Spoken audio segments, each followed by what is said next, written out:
Walking down this road tonight, talking about the things we fight.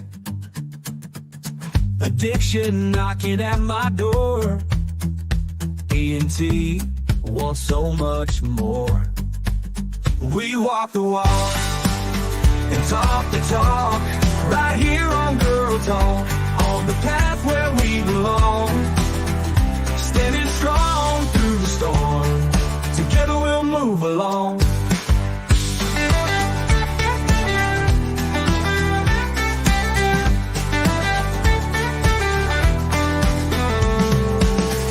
Searching for a brighter day, holding tight along the way. Sobriety's a steep climb, D&T winning every time. Oh yeah, we walk the walk and talk the talk, right here on Girl Talk, on the path where we belong. Standing strong through the storm, D&T bringing all of you along. Oh yeah, we walk the walk and talk the talk, right here on Girl Talk, on the path where we belong. Standing strong through the storm, D&T bringing all of you along. Oh yeah. Walking down this road tonight, talking about the things we fight. Addiction knocking at my door. E&T wants so much more. We walk the walk and talk the talk, right here on Girl Talk, on the path where we belong. Standing strong through the storm, together we'll move along.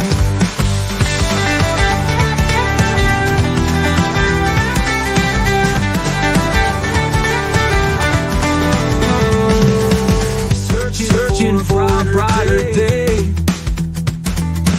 holding tight along the way. Sobriety's a steep climb, D&T winning every time. Oh yeah, we walk the walk and talk the talk, right here on Girl Talk, on the path where we belong. Standing strong through the storm, D&T bringing all of you along. Oh yeah, we walk the walk, talk the talk, right here on Girl Talk, on the path where we belong. Standing strong through the storm, D&T bringing all of you along.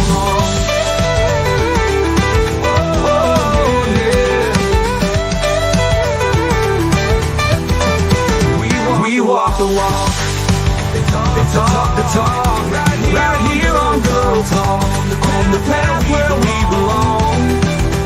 Standing strong through the storm, D&T bringing all of you along. Oh yeah, we walk the walk and talk the talk, right here on Girl Talk, on the path where we belong. Standing strong through the storm, D&T bringing all of you along.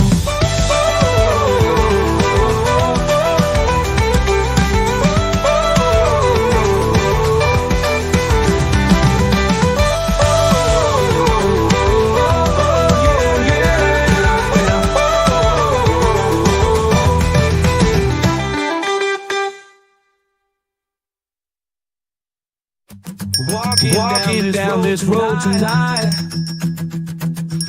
talking about the things we fight. Addiction knocking at my door. E&T wants so much more. We walk the walk and talk the talk, right here on Girl Talk, on the path where we belong. Standing strong through the storm, together we'll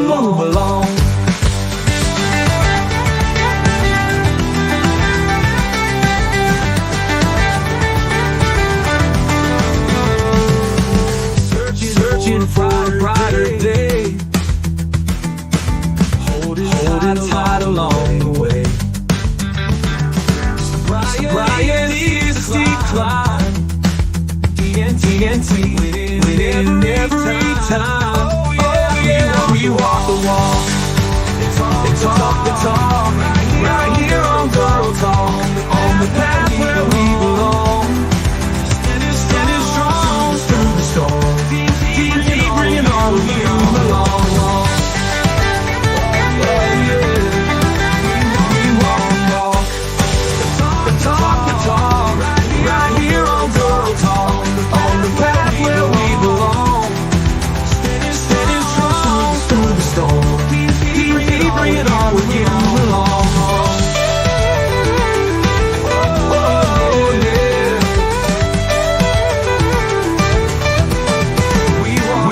The walk and talk the talk, right here on Girl Talk, on the path where we belong. Standing strong through the storm, deep bringing all of you along.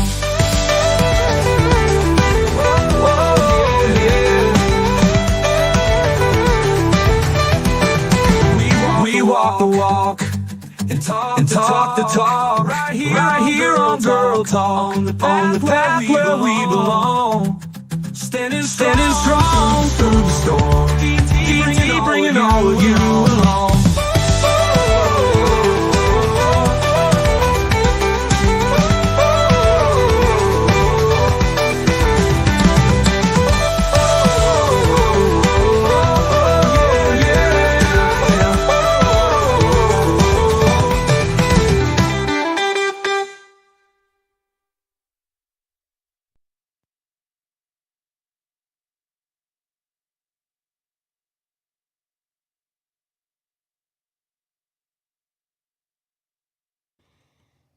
Hey, good morning.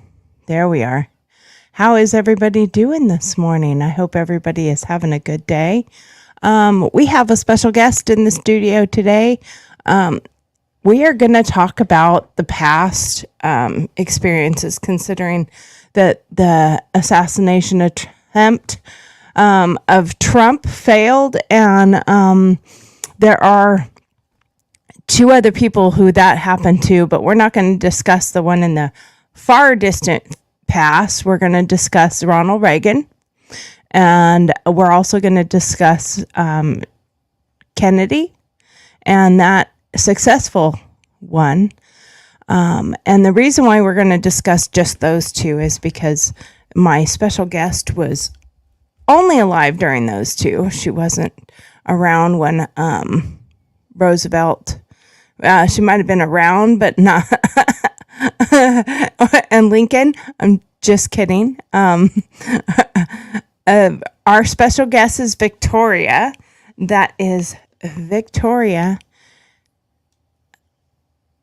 Why is that? Oh, I hit the wrong button. Say hi, Victoria. Hi, Victoria. I meant to the people, not to yourself. Okay. So a little background here. Victoria is 84 as of July 4th. So her birthday is actually the country's birthday as well. Now, I will give a... Whoa. I don't know what just happened there, but my camera decided to go haywire. Okay, back to you. It decided to go completely haywire and turn around. So Victoria is 84. She's a former pilot and former diplomat with the Foreign Service State Department and has been stationed in several countries overseas. We're not talking about your embassy duty time today. That would be a great show on another day. But what we are going to discuss and we're going to talk about is, in light of the attempted suicide on Trump, I want to talk about that part of it. I want to talk about the experiences that you had going through those things and seeing it firsthand. Now, like I said, Victoria is a former diplomat, so she has met several presidents. In fact, I will show you a picture I have on my desk here behind me. If you all can see this plate right here, that's from when she was in the embassy. And next to it, if I can do it without messing it up, there's a picture of her with Air Force One. So there you go. I think you can see it. I'm trying to get the glare off of it somewhat. There you go. That should be good enough that you can see it. Anyway, that is from when she was a diplomat with the Foreign Service. So let me introduce Victoria. And Victoria, you can tell just a little bit of background about yourself, starting back when you became a pilot. Well, I was a professional runway model down in LA, and I came up to Sacramento to see my mom, and I drove by the airport and it said, "Get your solo license for $99. So I wheeled in there and pulled out 100 and said, "Show me." Well, I went through 3 pilots until I got to the chief pilot, and he finally was the one that could teach me, because the other ones were saying they said that he wouldn't tell me who they were. And so I didn't think he knew what he should know. And I got totally involved in flying and quit my job and came up and worked at a bank and went flying. And one license led to another license to another rating until I was a commercial flight instructor, instrument pilot, and flew for a construction company called Terry Construction. And I flew the boss around, and there was a paving contractor, and they'd make a long road for me, and I could fly in parts and payroll and so forth and so on, land on the road and turn around and take off. And that was Now, what year was that when you first got your pilot's license? I think I was 23. So that was 1963? 1963. 1963. Now, that's an ironic year, because what also happened in 1963 was JFK was assassinated. And you were 23 years old, and you got to witness and experience that in real time. And what was the feeling? What was the atmosphere? You were on the West Coast versus on the East Coast. What was the atmosphere and feeling like where you were at? And do you still to this day remember where you were at? No, I don't. I do not know exactly where I was. I do remember that when that happened, the feeling of the country was that we had lost the opportunity to have a government run by someone who loved the people and was really not there for his own gain, but for the gain of the country. And we lost that. And that was a big devastation to the world. Even the world was mourning the loss of JFK.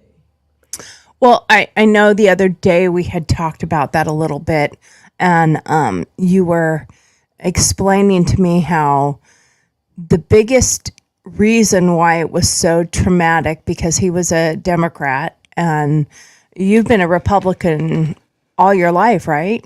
That's correct.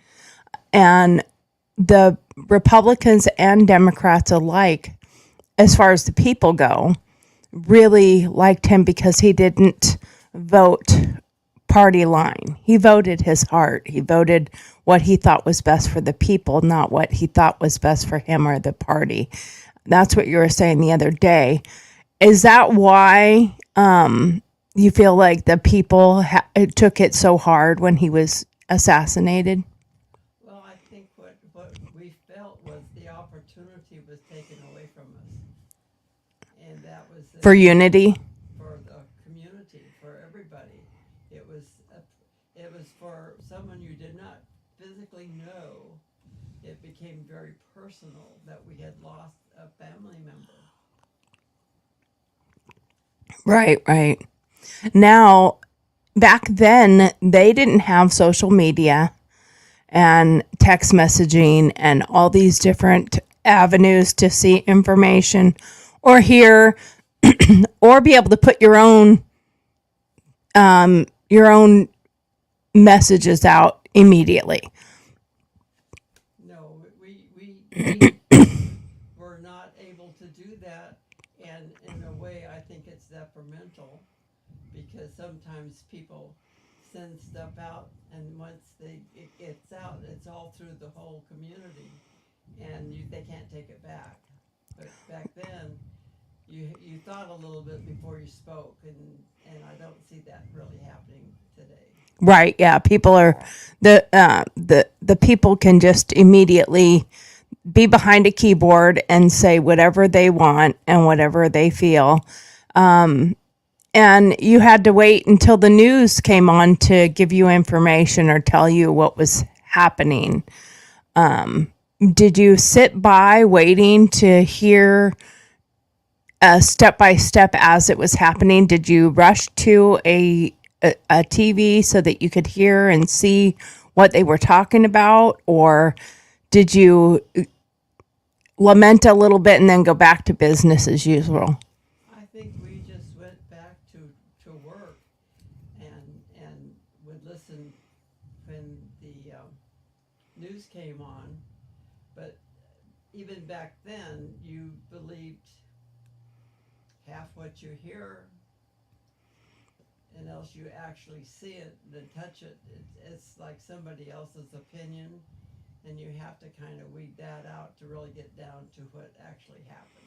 Yeah, you used to tell me a lot growing up that your dad used to say something about believe nothing of what you hear, half of what you read, and some of what you see.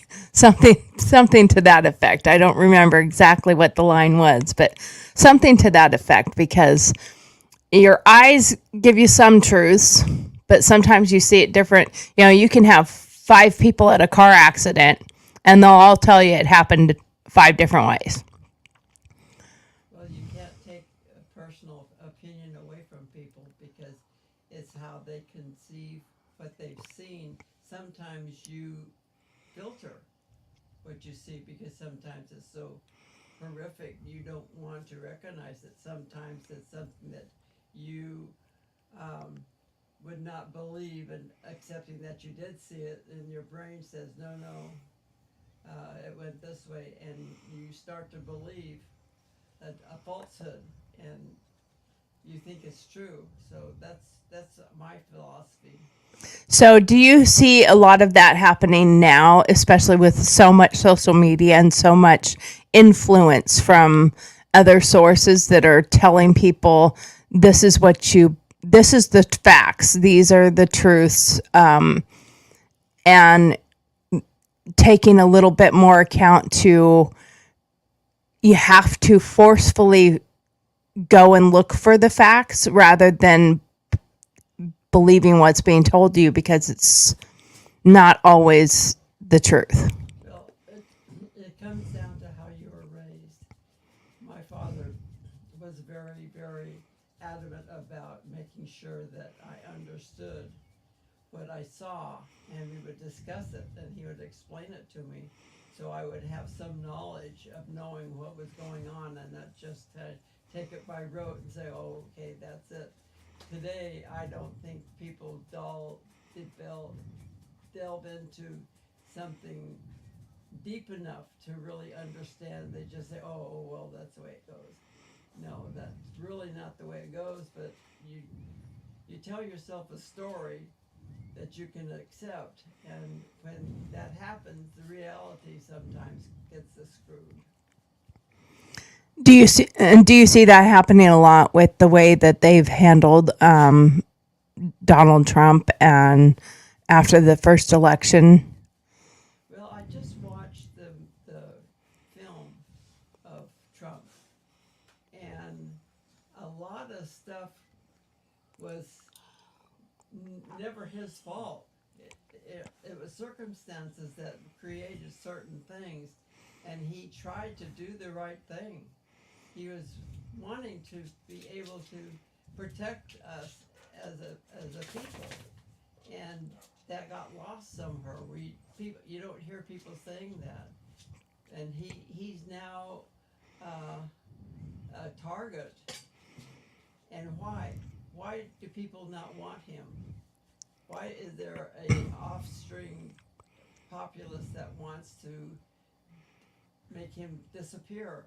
It's because he really had the heart of the people, and I really am afraid for him because I don't think this is going to get any better. Well, the sad part is, like you said, I think there's such a group of people, and the media, in my opinion, is very highly guilty of it, that have vilified him to the point that he's no longer human.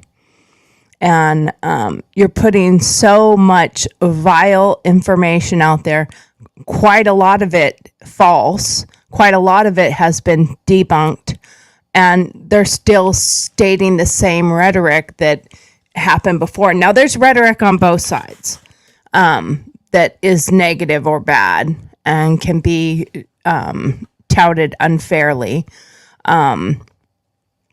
Facts that are misconstrued, but also you have a media, and I'm talking about the mainstream media mostly, that really, really puts out some vile stuff about Donald Trump that is not true, and that they continue to push because they have a narrative that they want to push, and they hate him so much, which there's no explanation for why they hate him so much other than the fact that he is messing up their agenda, or what they have, their sweet thing they have going on, I guess. But let's go back again. We'll come back to Trump here in a minute, but let's go back again to another assassination attempt of Ronald Reagan.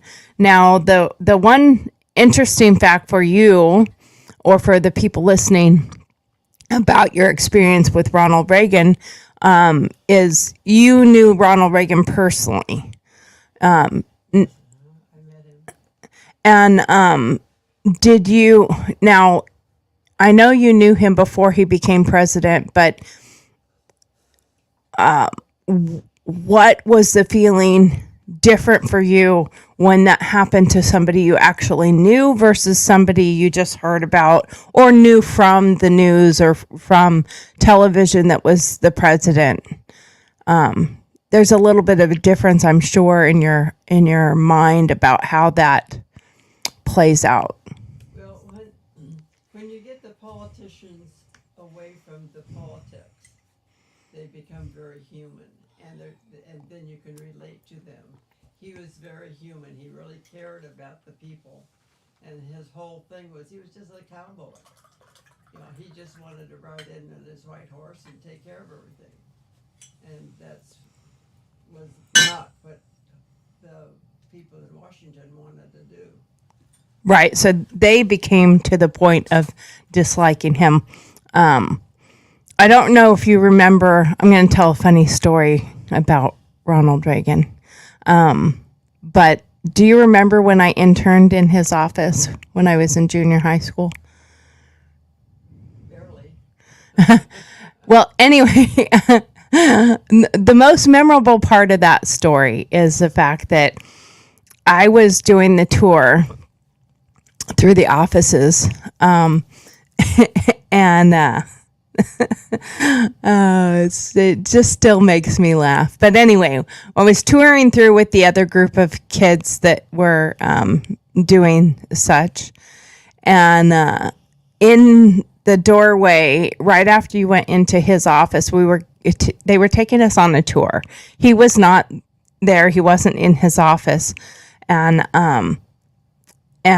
just inside the door was a pretty big cactus. And for some reason, I don't know if I tripped over my own feet or if I tripped over someone else, but I tripped. I fell butt first into his cactus. And someone else took over the tour. And I ended up laying on the couch with his assistant or secretary or somebody that worked directly with him.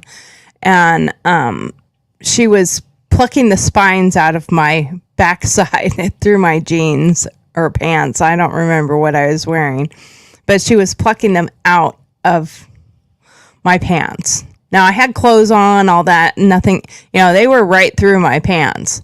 And I hear this voice come in, a pretty booming voice, and it was, I'll just let you guys get back to whatever it is you're doing there. I'll go work in another office. And it was Ronald Reagan that came in, and I looked up and he's like, "How's it going, Plucky?" And he turned around and left, and I got the rest of the spines plucked out of my behind, and then I joined everybody else, and I think they even got a little nurse to come and look and make sure that we got them all off of my pants, and I didn't have any that went through my pants or whatever. And it was a pretty big cactus, so they were pretty big spines, and it hurt quite a bit. But every time I saw him after that, he would just walk up and go, "How's it going, Plucky?" And that's the type of person he was. He was just a very personable man and had a sense of humor and was real. And that was after his assassination attempt. This was, I was a teenager or whatever at that point in time. Well, I don't think I was maybe 12, 13.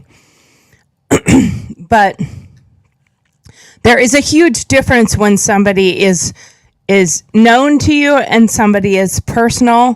I know I listened to a interview with Giuliani yesterday about the Trump situation, and he said a similar thing. It's one thing when it happens to a president. It's one thing when it happens to a politician, and there's two sides of how you're feeling. You're feeling one side because it's the president and or the former president and about to be the next president. And another side of the coin that is your friend. So you have to think about how you feel as a citizen, how this affects you there, and then how you feel as a person and a friend. And is that something that you can relate to a little bit? Yes. You think that it cannot happen to somebody you know, and then when something tragic happens, it becomes very personal. Like you feel like you've been attacked. And it's a situation where there's not anything you can do about it. You just kind of have to suck it up and go on. Now, with Ronald Reagan, when he was initially shot and he was, rushed out by the Secret Service, and, they were updating, obviously, the people as to what was going on, but it appeared like he was okay. And it wasn't until after the fact that they realized this was actually quite a serious situation, and he ended up having to have surgery. And that's when the people really thought, oh no, he might actually pass away, because it was a pretty serious shooting. And do you know how that difference felt when you thought, okay, he might be okay, and then, oh no, he might not? Well, it's a double whammy, because it's somebody that you cared about, but also it was your country.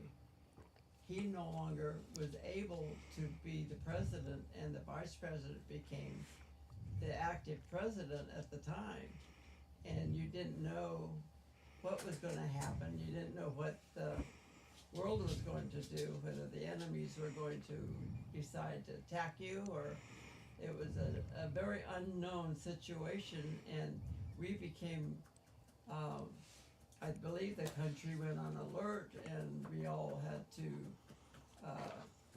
curtail what we were doing and try to do the best you can. Those that were in the National Guard were called up, and it was a situation that was not normal, and you kind of had to adjust your thinking to this might be the way it's going to happen, and you want to do the best you could for your country.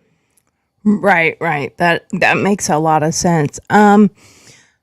Just going a little bit into Biden and how he, I know you watched a little bit of the debate with me. You're 84, and I'm able to ask you questions, and you're able to finish a sentence, and you're able to finish a thought. And I have concerns with you at your age. You know, there's times when I say something and you don't remember what I said 5 minutes later. Doesn't happen all the time, but it happens. Now, you're retired. You live with your son-in-law and your daughter, and you have the things that you do, but you don't have any responsibilities like you did in the past. What are your feelings at your age? And Biden is actually younger than you. He's 81. He's actually, I can't remember what year he was born, what month he was born, but he's 81 and you're 84. And you have your very lucid moments where you remember everything. And then you have your times where I can ask you a question and you don't remember. But you're not running the country. What is your feelings, even at 84, how you feel about a president that can't put a sentence together, can't walk? He walks very feebly. He looks lost on stage. He doesn't know where he's going. He has to be helped and directed by his wife. Does that make you have confidence in having a leader that demonstrates that to our enemies, the outside world? You know, how does that make you feel? I think one of the things that I feel is that we're very vulnerable, but also people understand, and I think politicians worldwide understand that this is just a temporary situation. We're going to get somebody in the White House that can actually be active and be able to take care of business. So we just kind of go, oh, okay, so that's Biden. But does it make you feel like we're kind of vulnerable right now with, you know, outside forces that look at this as an opportunity right now? We have 7 more months before the new president would take over, and many people trying and saying that he's fit to run again and be president again. Well, I don't think that's going to happen. I think the American people are going to be smarter than that. And you do understand that we have a great military. And the military people are the ones that really are going to protect us. And the bottom line, you have to protect yourself. And to do that, that's where your vote becomes very important. You don't want to vote somebody in that can actually do harm to the country, and he will do harm.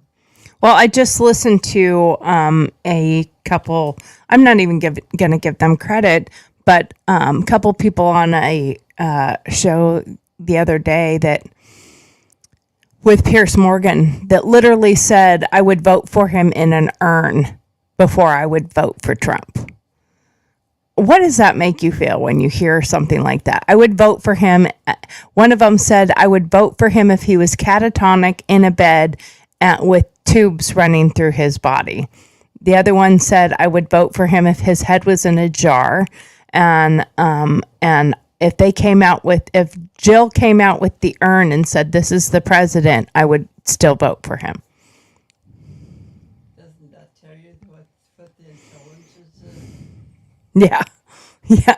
I mean, to say that your hatred of a person. Now, a lot of those things, we're going to talk a little bit about the things that make him so hated. And when you have a president who is saying, we need to put Trump in a bullseye, do you think there's people out there? Well, we do know for a fact there was at least one person who took that seriously.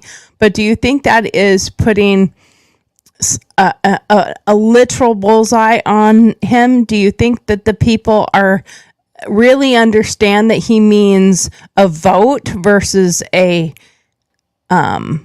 scope? Well, you have to understand that we are a country of many different people that come from many different areas of the country. And there's persons that come from a particular part of the country that we would call rednecks. And there are people that are very passive and they don't care. They're really into themselves. You have to find a medium that gets to all the people to tell them, look, it's all up to you. You have to think. You have to be able to be the one that says, yes, I'm going to vote for this person because I think it'll be good for our country, or no. And what's your option? Well, and do you feel like the media is letting us disseminate real information for ourselves, or do you feel like they're really force feeding a narrative down people's throats of you have to believe this and you have to think this way? Well, I'm very, very fortunate to have parents I had. I don't believe anything the media says.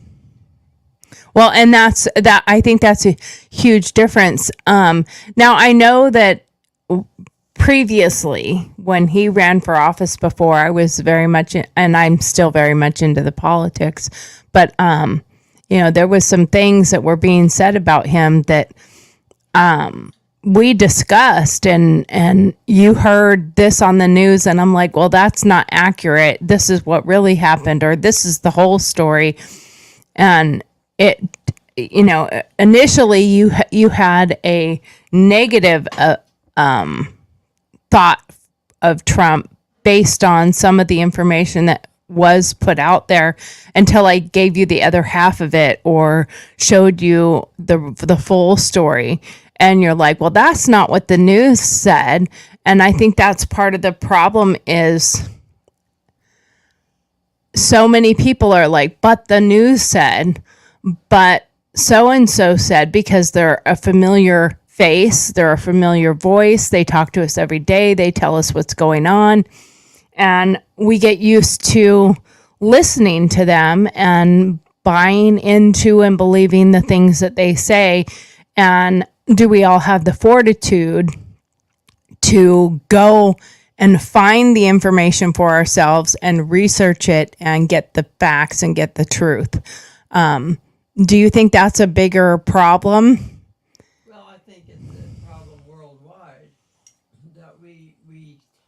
Tendency to be led by someone else telling us what we think we want to hear, and it goes back to your breeding and the way you were raised, that you have to think for yourself.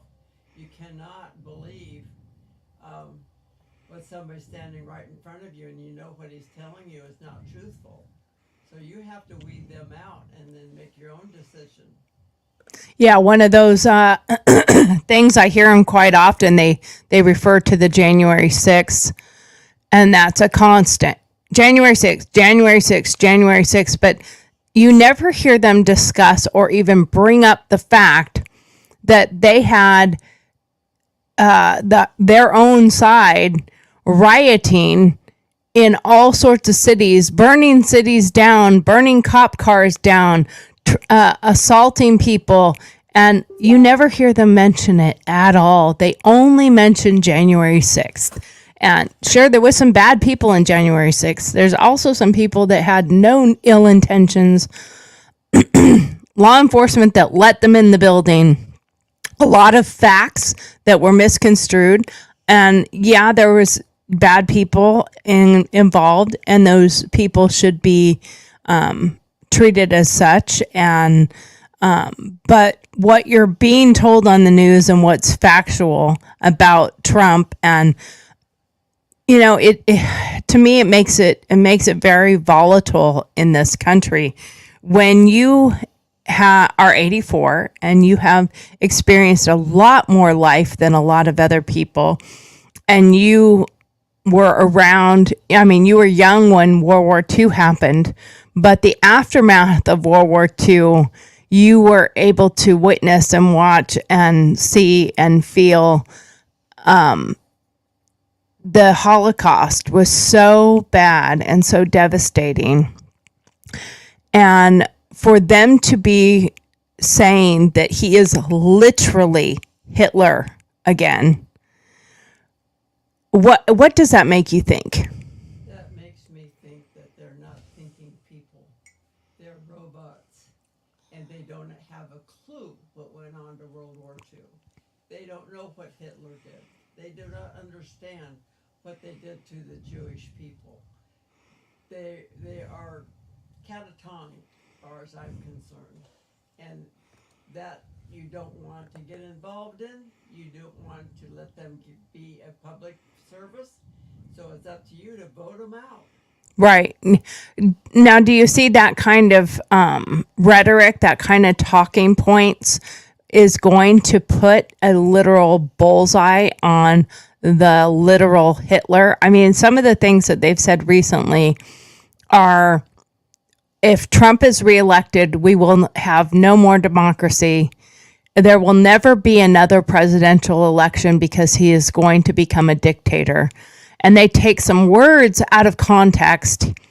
And sure, some of it goes on to Trump because I think sometimes he likes to poke the bear a little bit, which I find entertaining, to be honest with you, because I go like, can't they see through what he's saying or what he's doing, that he's doing it literally to poke you as journalists that are so vile and hateful? When they said, are you going to become a dictator? And he said, I will. On day one, I will become a dictator for a day because I am going to enact some things, getting rid of many, many people who have come into this country illegally. I'm going to change some things that I think are not good for our country on day one. Well, that sounds good. The soundbite sounds really great. But we are a people of the Congress. We have the Senate, we have Congress. We do not have just an individual. He'll never be king. He'll never be a dictator. He has to answer to the Congress, and the Congress is who we vote for, who we send to represent us and our thoughts, and that's why you don't have one unilateral opinion, because you don't. It's too many people.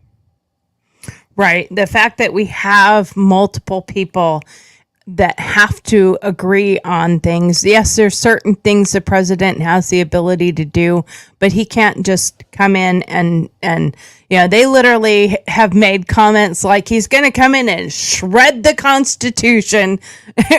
It's all going to, the reality of what they're saying, to me, when I hear it, I just kind of go like, seriously, you guys are actually saying this crap when we know for a fact that's not true. He can't do that. He is not going to do that. And you take words and you turn them into whatever narrative you think works for your agenda of, see, he said he was going to be a dictator. Forget the fact that he said everything else after that. All you took is that one part is, yes, I'm going to be a dictator. Not, I'm going to be a dictator for a day to fix this, this, and this. And they run with, he said he's going to be a dictator. Well, he's very facetious, and he sometimes goes off the cuff. But you have to take it for what it's worth.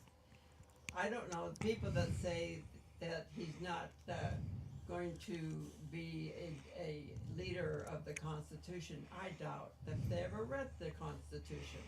They don't know what it says. You know, you have to understand where this country came from, and to really understand how brilliant it was for our forefathers to really write what they did, and it still stands up today in this era that is instant gratification.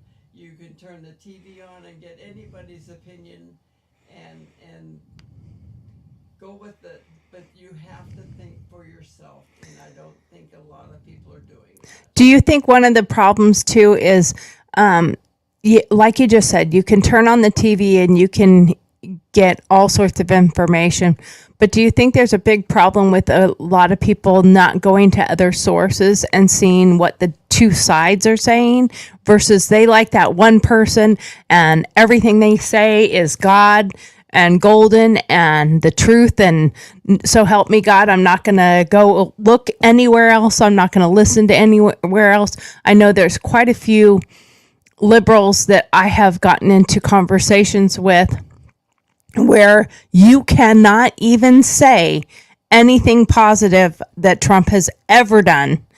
They will shut you down. They become very angry and violent, and they will not listen to one positive thing that they hear. It's over. And they just keep repeating the same rhetoric. And you go like, I don't even know what to say anymore. Well, these people are closed-minded. They haven't researched. They haven't listened to the opposition. They don't know what the other side is thinking, because they have been spoon-fed this stuff, unfortunately, from their parents and from their grandparents and their great-grandparents. They all have their own opinion, and that's what makes this country great. We have the freedom to think for ourselves and to make opinions and decisions based upon that. Most people don't. They just go with the herd. Yeah. That I see that as a huge problem. I know that there are many people. We've had quite a few discussions when Trump was elected the last time, and I shared with you a lot of this stuff that was going on behind the scenes, and then some of the people that were making a lot of grassroots changes. One comes to mind, the Walkaway campaign by Brandon Strack. He was a Democrat.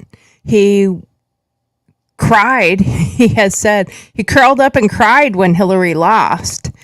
And he was he did not want Trump. He couldn't stand Trump. It was a horrible, horrible state of affairs that Trump was elected.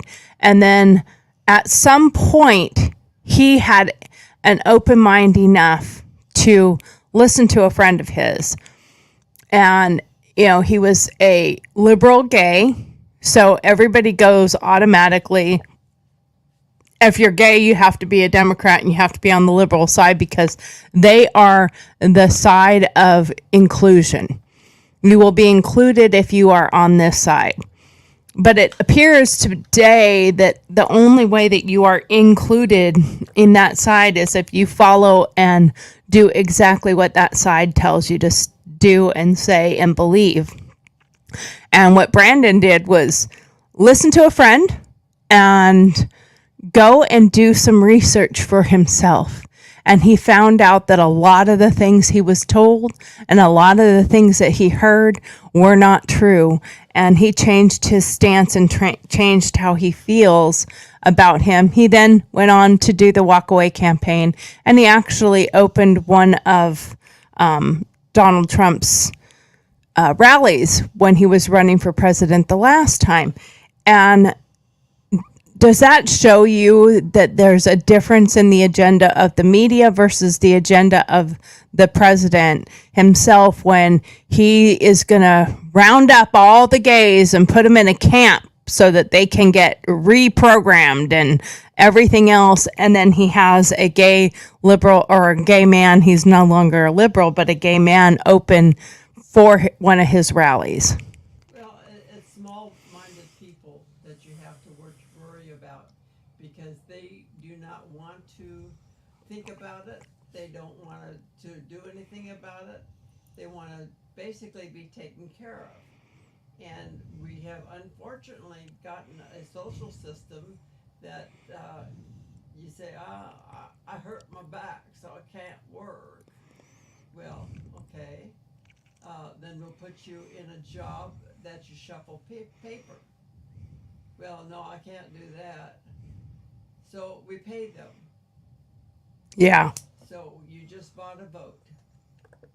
Yeah. Yeah.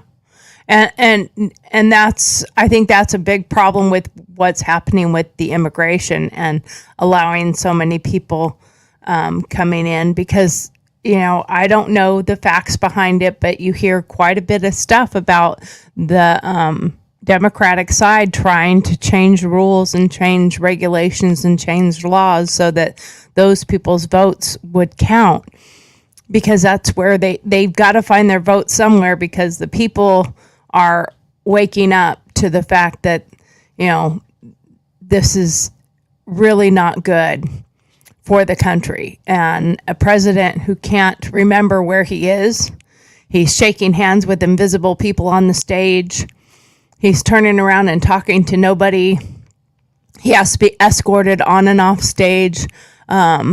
Jill, after the debate, and you watched a part of the debate, and halfway through you said, I just cannot watch any more of this. This is ridiculous. And he's 3 years younger than you, and you're like, he doesn't even know. He's got marbles in his mouth. I can't understand anything he's saying. This is ridiculous. Well, it was like 12-year-old.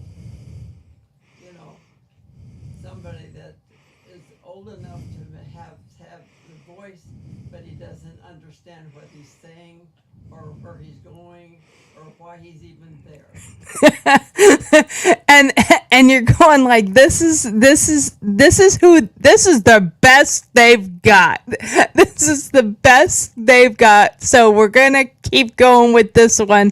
And you know, one of the things that he answered at one point in time was so much gibberish that I gave Trump a lot, because his demeanor was quite a bit different from the first time. I think he was giving a lot more grace to Biden, because, you know, why poke at him? He's not there. And when it got to Trump, that, you know, the moderator was like, President Trump, and he goes, you know, I don't know what he just said, and I don't think he does either. And it was like a great soundbite when you think about it. Now, the last little bit we're going to talk about is the attempted assassination of Donald Trump. Now, obviously, because a lot of the rhetoric that's going around, you know, he's literally Hitler. He's going to become a dictator.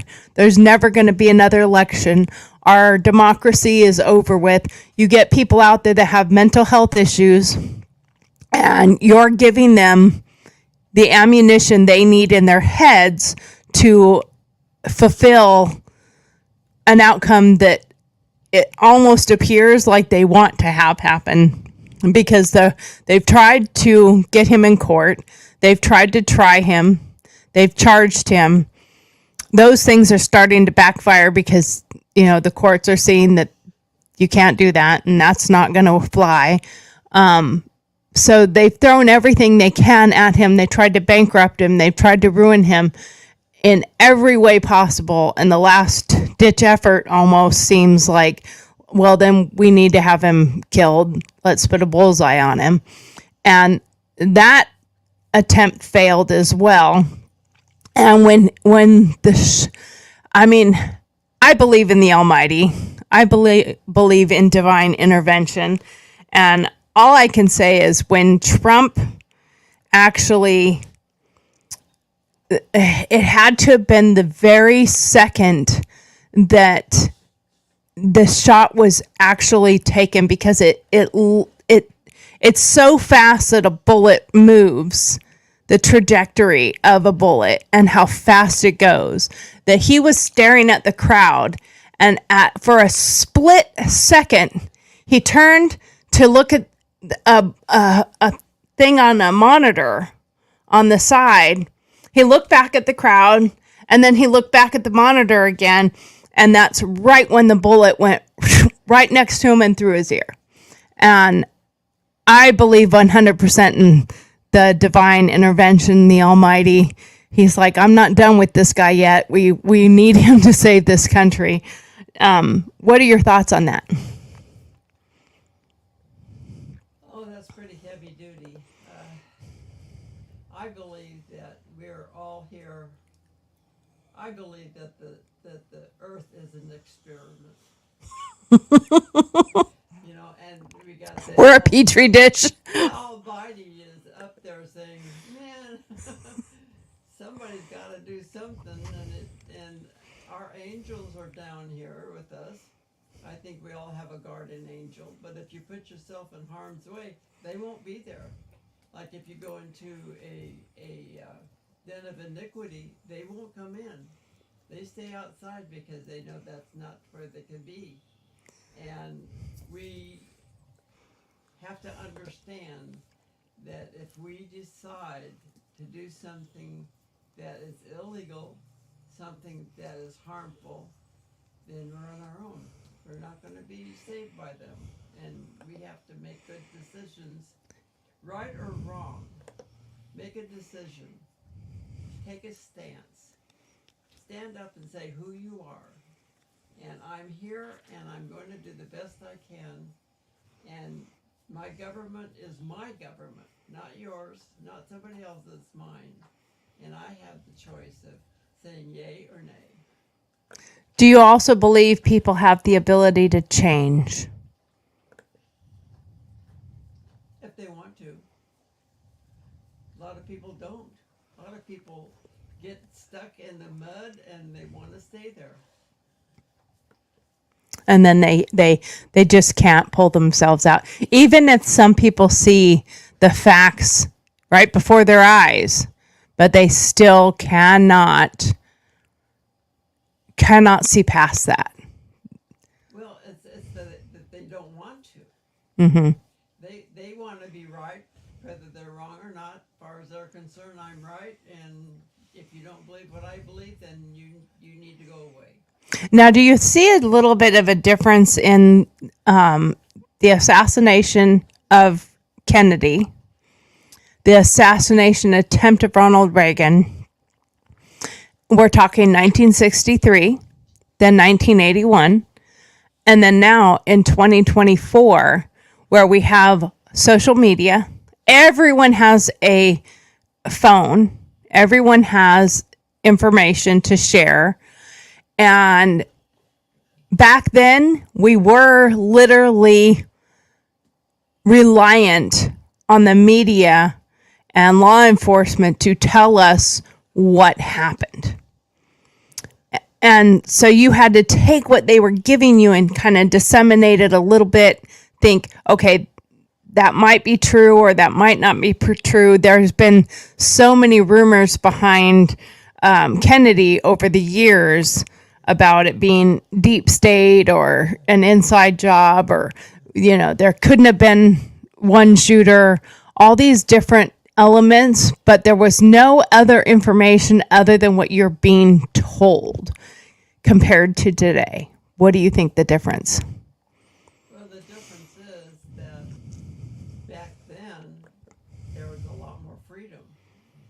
You know, people could go and do whatever they wanted to, and we've learned that you have to protect the politicians against what might happen, because there's always going to be a wingnut out there with an agenda, and it's like, well, I killed the president, yay, yay, yay, look at me. And he doesn't care if he goes to prison forever. He doesn't care if he goes to the chamber. All he cares about is he did something that the whole world saw. And you can't put a cap on that. Right, but then you have the media who you're reliant on the law enforcement and media to give you the details of the incident of what has happened. You can't believe that. So today you have all of the all the people who are on social media, they have their cell phones today compared to back then. Nobody had one of these where you could just, everybody can record. I think a different narrative would have been given if it was today versus, back then. The same type of technology was back then compared to today. Today you have people who have their phones and they're able to record themselves and show what's going on. And the reason I'm bringing this about is because there were people with their phones recording and yelling at law enforcement and telling them there's a man climbing on the roof with a gun. And they were pointing him out. They've got it in 15 different videos now have come out where they're like, look, we see him. He's climbing on the roof. Do something about it.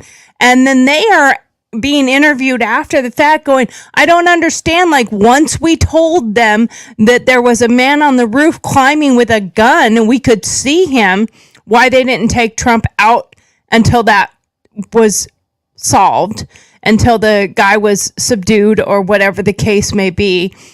There's video of people taking it of the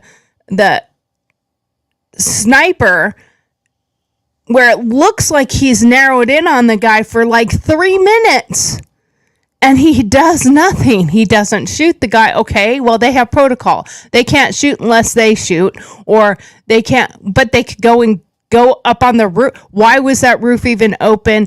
But all of this information, if you took out today's technology of everybody having a phone and so many people, and you were reliant on the law enforcement only and the actual broadcast news telling you the facts, do you think the facts would be accurate to what really happened versus what they want you to believe? That's a good question. What you hear and what you see, what you think is all based on being an individual. Your history, where you came from, how you were taught to think for yourself. A lot of people don't think for themselves. They just want to be among the people that are telling them how to think. And that has to change. Right. I'm grateful to the fact that we do have the ability to see for ourselves all the reports that are coming out there, and people are saying, well, that's not what happened. Look, here, I got video myself that I took with my own phone, and I can show you what I saw. And, in the past, they did interviews with people, and it's almost to me like if it didn't fit the agenda, if it didn't fit what you want to hear, you just delete that interview and go find somebody who would say what you wanted to hear. Versus today, you can't really just throw those people out. They've got their own documentation. They've got their own video. Well, we have people that are truth seekers and people that are fault seekers.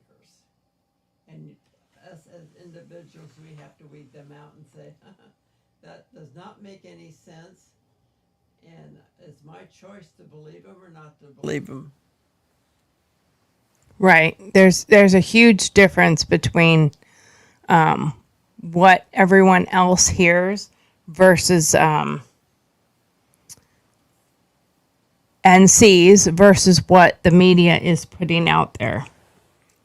Well, media is an arbitrary situation that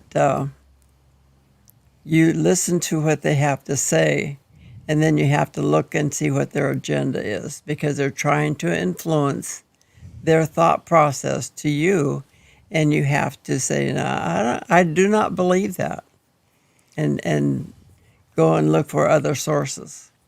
Right. And the fact that we can have that information out today, I think makes a huge difference, because what we have versus the reality versus what the media wants you to believe versus the next person's video versus the next person's video. And now you can put all these things together, and you can actually have a picture of what's really happening, what's really going on. And I think there might be a difference in what we think happened back in Kennedy's assassination. If all of these people had all this information, could you imagine what we could put together versus today? They can't really tell us a bunch of stuff that happened that didn't happen, or would they have been honest? That's, I guess, what I'm getting to is, would they have been honest that there was a man on the roof climbing that was 150 meters or whatever it was, feet away from Donald Trump on a roof with a high angle? Would they have told us that that's how it happened? Or would they have told us they were way far away with a, special rifle, and, it was so far away that we would have never been able to identify that he was even there, versus what the facts are? Well, I don't know. I don't understand why people don't want to tell you the truth, because the truth will always keep you free. And if you have falsehoods, they'll lead you down a path that you really don't want to be on. And all of a sudden you find yourself in this great big pit. And how do you dig yourself out? Yeah, there's a lot of information out there that is given to us, and we're just supposed to take it at face value. And there's an awful lot of people today who are saying, I'm not taking it at face value anymore. I want to see it for myself, and I'm going to go through all the evidence. And with social media and YouTube and all these other people who have an ability to do their own shows, and that's on the left and the right and the middle. I'm not a staunch, downright, absolute conservative, and neither is Trump. As much as these people might want to put that out, he is very middle of the road. He doesn't say, well, absolutely you have to do this the same way I believe. I think that's why I like him so much. But it's a big part of, I'm a constitutionalist. I believe in our Constitution. And I believe in following what our Constitution says to do. And I don't think that a lot of these politicians today actually follow that. That's my opinion. But I feel like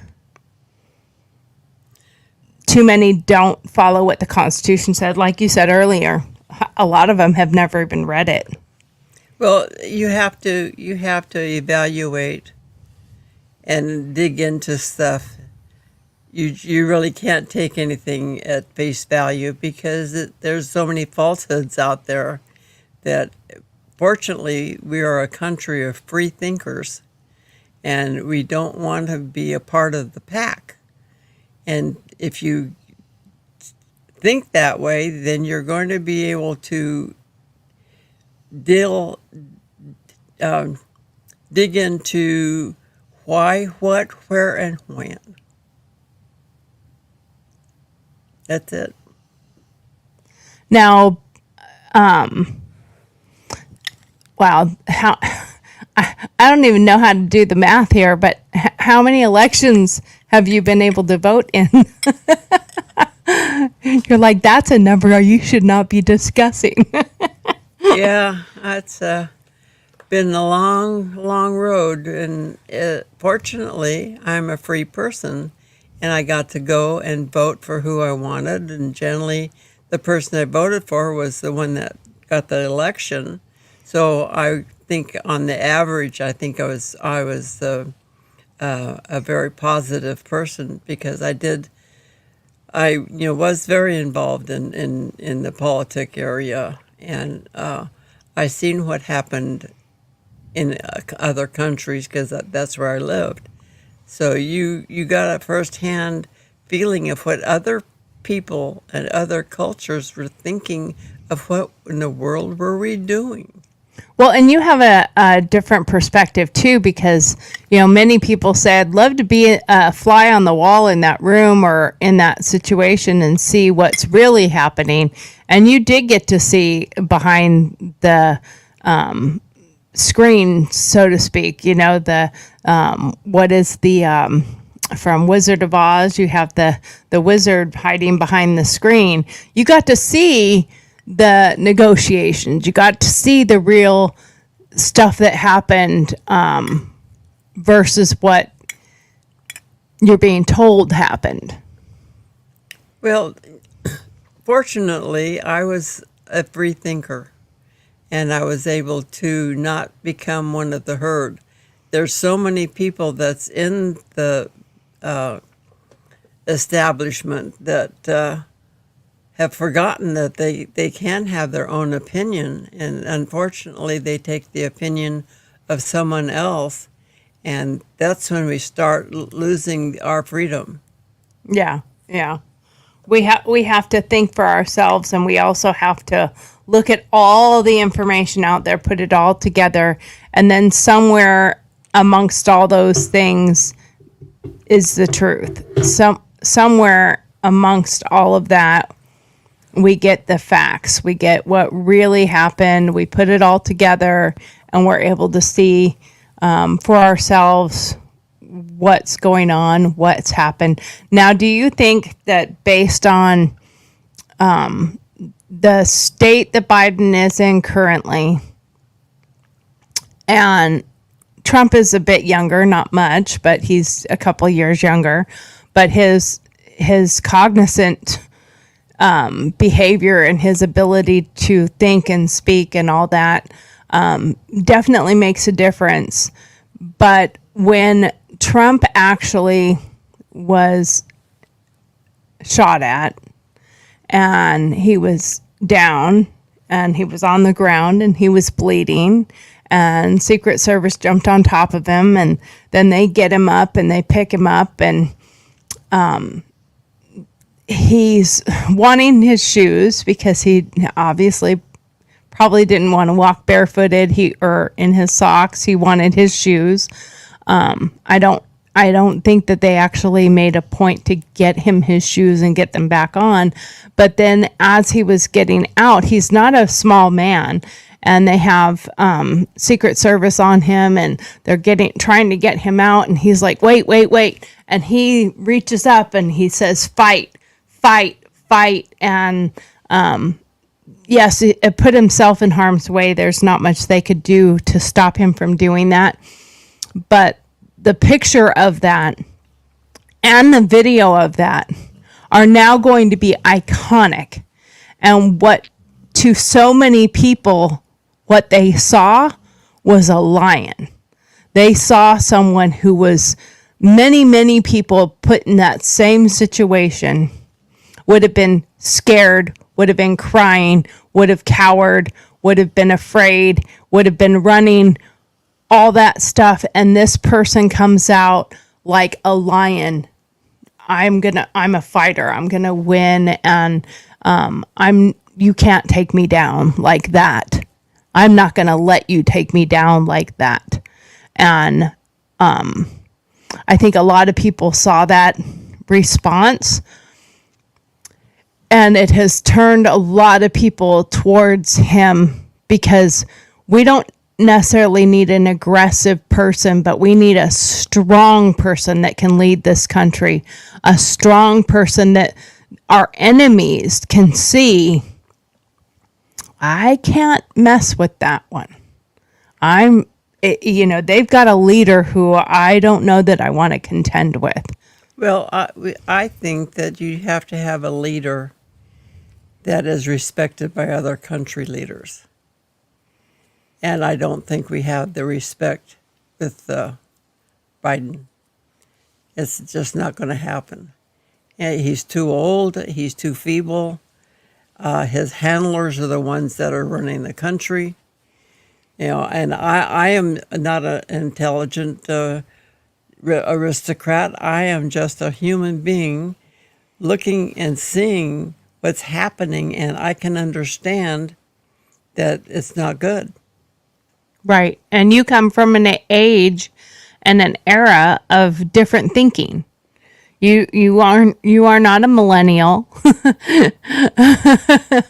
you're almost the age of a millennia. Just kidding.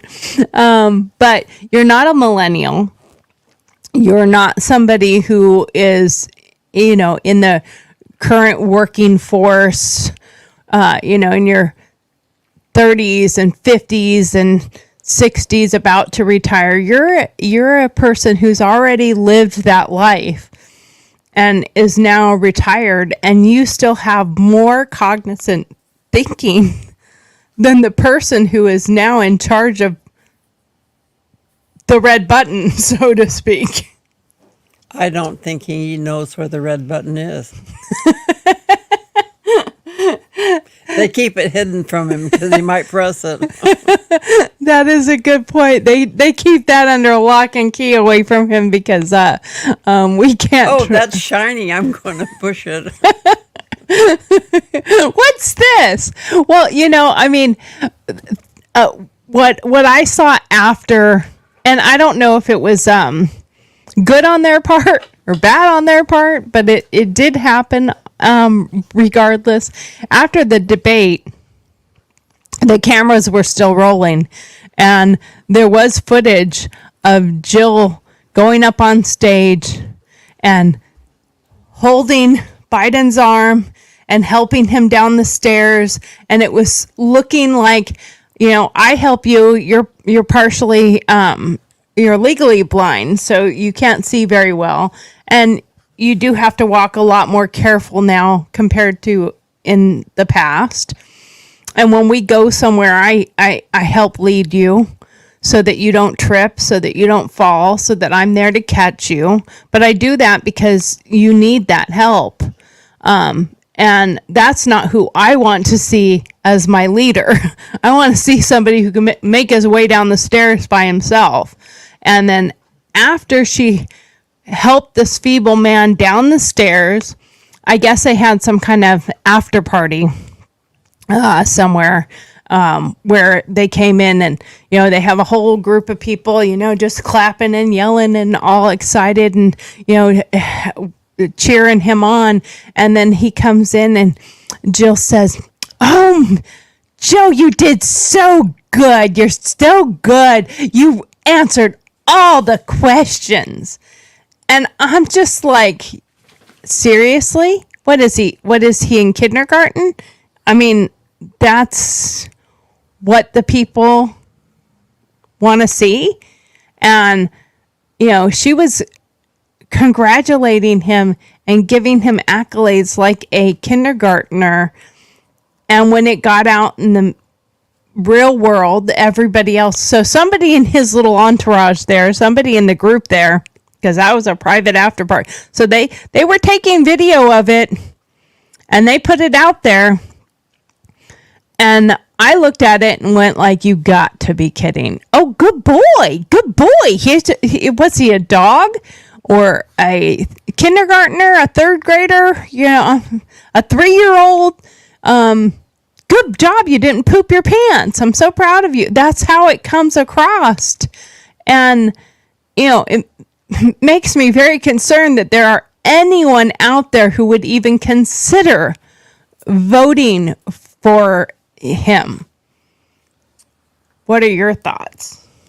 Well, you're always going to have people that just go along with the media and go along with whatever they're told, and well, he was there and he's running, and and who's running against him, and if the person running against him they don't like, they'll vote for him whether he's good or not.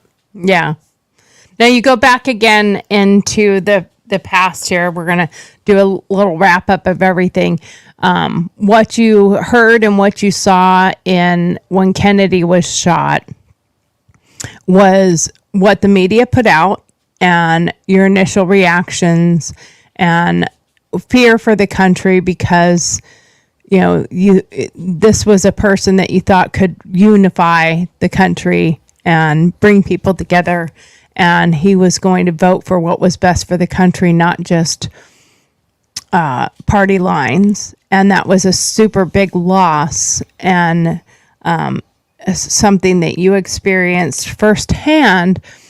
And comparing that to what just happened with the attempted assassination of Donald Trump, what do you see the differences? Well, they're two different men with two different agendas. And you have the yin and yang. Trump is hated, and Kennedy was loved by everybody in every country. I mean, he was the future of this country, and that was killed. Where Trump, fortunately, he survived. He's a survivor. Will he lead us into the new era of independence and being intelligent and making good decisions for the country, not for individuals? This time, that will be eons of time will tell us. Yeah, there's a huge difference today versus back then, and then again, when Ronald Reagan was shot, it was also, 20 years into the future after Kennedy. And so there's better technology. I wonder sometimes if that's the reason he survived, was because of medical technology. There have been some advancements by then that, every year there's advancements. So what may have happened 20 years before might not have been savable. Of course, the difference between Kennedy and Reagan was not shot in the head like Kennedy was. So, and you think about all sorts of different things, and they talk about all those different things. If the person driving the motorcade for Kennedy, had he sped up the minute the first round went off, they have said that could have saved Kennedy's life. And the fact that they didn't hit his wife, and he slowed instead of sped up, you put all the different factors into it, and you wonder how the outcome may have been different. But we can't rely on that as far as lamenting what could have happened. The facts are he was shot and he was killed, and it changed a nation. Big time. And then Ronald Reagan was shot. He was saved, and it changed a nation. Now, Donald Trump, and I mean, you go way back further, even, when Lincoln was shot, it changed a nation. So now that Trump has been shot and the attempt on his life, and there's many people who initially, CNN reported Secret Service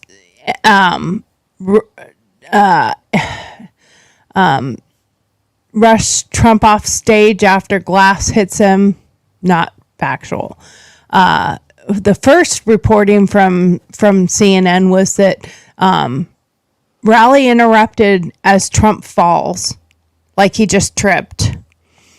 And it has taken an awful lot for them to say an attempted assassination. But, as I said with the last two, Trump was shot at. An attempted assassination. and it has changed a nation. There are a lot of people out there who are now maybe opening their minds to looking at things differently, researching, seeing some things for themselves, seeing how they're being pushed to hate someone, whether they should or shouldn't. And I think also it's going to come about with how does Trump move forward from this and come out looking much better, because even himself included, like you said, you have to take some of the things he says as, the way they're intended. Sarcasm, it's not intended to be factual. He doesn't plan to be a dictator, but should you say those things, even though you're trying to poke the bear of the mainstream media that fabricates and doesn't tell the truth entirely? But is this also going to change his behavior too, because he was within a centimeter of his life ending? Does that change how people are going to respond to one another and our leaders as well? Well, I think people are going to be very, very protective of the president. It's not the person, it's the office that you're protecting. And I'm getting mauled by a dog. Jethro, get down. Jeffy. Yes. Okay. Thank you. I'm going to switch the camera for just a second. So we are just about done out of here. And I went a little bit longer just so that we could talk a little bit longer about the situation. But it's really interesting to hear a different perspective of what life was like when this happened and was successful to Kennedy. And when it was attempted on Ronald Reagan, whom you actually knew, and what has happened to the Republican nominee for the next election cycle, which is in November. Don't forget, November 8th is election. Make sure that if you can, vote early in the early election when you're allowed to vote early, or if you have to mail in a ballot because you are not going to be in the area, please make sure that you do that in advance, far enough in advance. Make sure that you are registered to vote where you live. Make sure you are registered to vote in your county or your city if you have moved. Make sure that those things are done, because in many areas, you can only do that 6 months prior to the election. So make sure that all your stuff is squared away so that your vote will count. Let's make sure that we make this country the best that it can be. And Make America Great Again is not a Nazi slogan. It was actually said by Ronald Reagan during his campaign. It is not a bad word. The American people that support that are not racists and hateful. And the American flag, and there's one right behind me here. The American flag is, there you go. The American flag is not the sign of the devil or a hate. It's not Nazis that have the American flag. That flag means an awful lot to a lot of people. United States of America is something that came about from British rule, that they felt that they were not being represented, and they chose to go to another land and make a new home. And through that, they built the United States of America. Yes, there have been some bad things that have happened in this country based on different eras, but we, the people, have rights and the ability to stand up. And if you don't like what's happening in this country, you don't shoot it out of office, you vote it out of office. You don't put a bullseye on somebody and take them out, you vote them out. So use your abilities and your pen. Well, now it's a computer.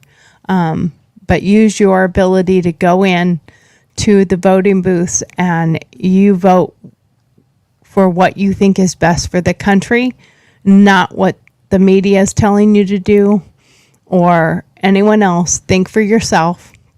And if you're not sure about somebody or something, go and pull up this new little fandangled thing called a computer and even your phone and go look up the facts. Go look up the information you're being told someone said or did or had or was, or go look up the information, find the facts for yourself and educate yourself so that you can make a educated decision and make the right decision for the country. Don't vote for somebody who can't lead us into the next era. And Victoria, I want to thank you for coming and being here, Mom. You're welcome. I do appreciate that, and giving your perspective and your experience and knowledge. And I look forward to having this conversation again at some point in time, because there's more to your life than a couple assassination attempts or an assassination. There's a lot more to your life than those experiences, but it is nice to hear of an experience from someone who lived during that time and remembers and has the ability to share with other people what they experienced themselves, and sadly retired and hangs out listening to books and doing her own thing as a retired individual,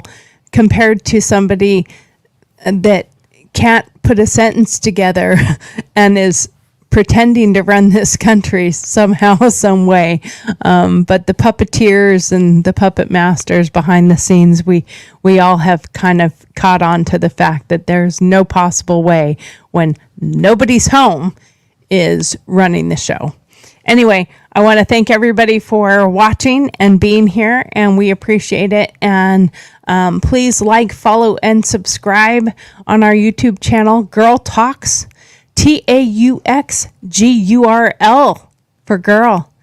Girl Talks. We're going to talks about it. So that is our social media on everything. GURLTAUX. It's really easy. Thank you so much. I really appreciate it. And we're going to check out right now.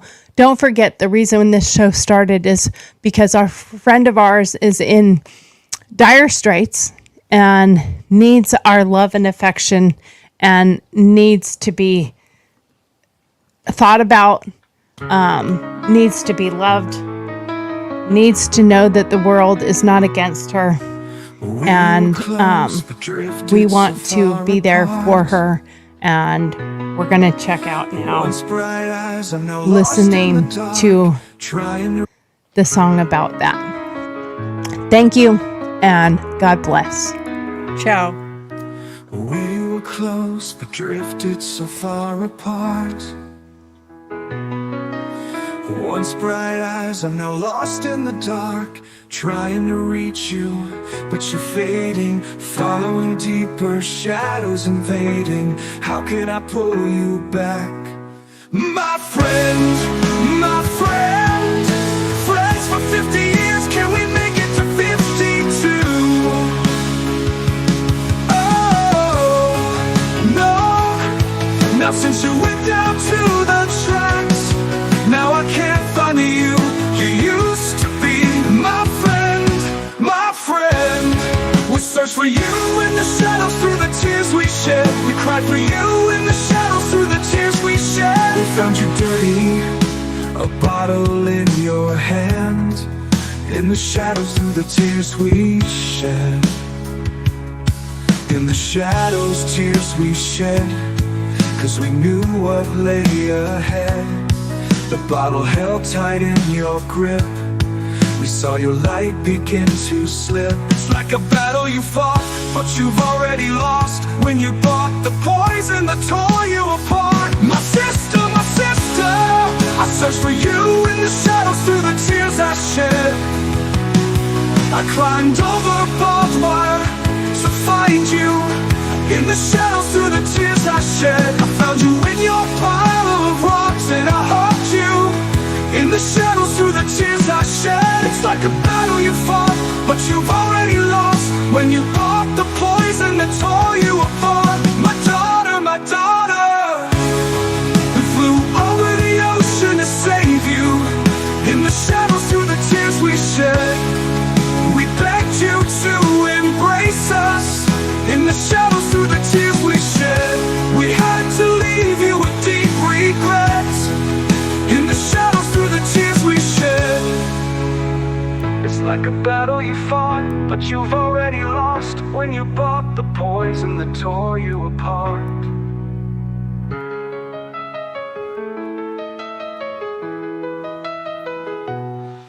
And my mother, we've begged and we've pleaded. In the shadows through the tears we shed, we prayed and we've bargained.